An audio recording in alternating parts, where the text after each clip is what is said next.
I feel as though I have something that I want to do and something I want to say with my life. But I think that the biggest issue comes in the fact that you have the drive and the energy and the persistence to put up with things that seem to go amiss, things that go wrong, things that are time-consuming, and still be able to retain the energy and still be able to retain the excitement of seeing a thing through to completion.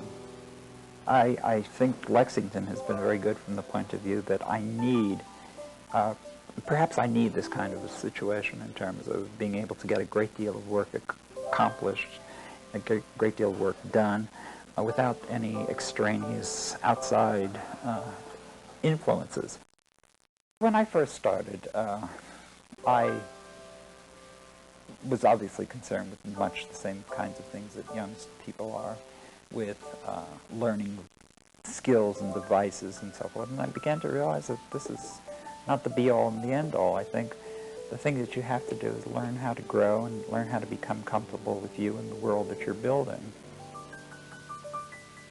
Well, the drawing is a diary for me. It's also an idea device for me. It's also a way of getting out a lot of thinking very quickly, rather than spending a great deal of time and energy struggling with material that has infinitely more resistance. I need to work with my hands, that's for sure. I mean, it's the idea that I've always thought that if I'm going to do something, I'm going to use my hands as much as possible and get them to do the work. Once they can't do that, then I introduce a tool. And the tool begins to become an extension of my hand. It begins to become an extension of my brain. It becomes an extension of the way I look at things. And when I do a piece, and the piece suggests that there's an inner energy, that's important. The piece feels like it's pushing out from inside. 2 years ago, I designed a proposal and presented to the Donovan Trust Committee on campus. And I chose the facade of the old Fine Arts building to develop as a texture in metal. The texture has become figurative in the sense that I'm seeing this thing as ultimately being 30 bronze figures suspended on the surface. From a distance it'll read as one great big maze of, or a conglomerate that suggests the entire university's community. I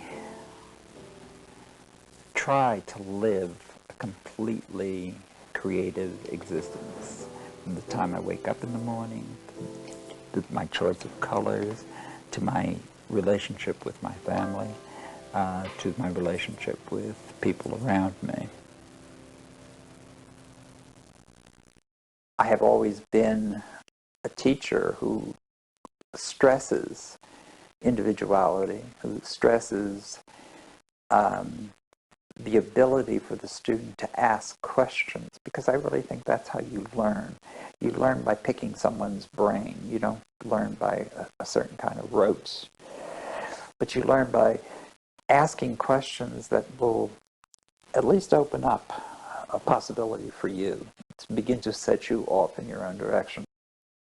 I'm fascinated with movement. I'm fascinated with what people can do with their bodies. I'm fascinated by what people can do visually. I see people make motions. I see people extending themselves. And everyone does extensions in a slightly different way. We all walk, but we all walk differently. We all jump, but we all jump differently. And perhaps this sense of the ability to spring is very important to me. I have a piece of paper hanging in my studio over at the Reynolds Building that says, "Non basta una vita," meaning one lifetime isn't enough. And it isn't enough for all the things that I want to do. I will continue exploring. I will continue finding out, because I think, again, that's part of my nature. Work generates work. I mean, I have low points where nothing is happening. Absolutely nothing is going on. And at that point, I think, all right, I got to stop. And I clean my studio. I get the broom out and sweep. I put boxes away. And all of a sudden, something kicks in. And the whole process starts all over again.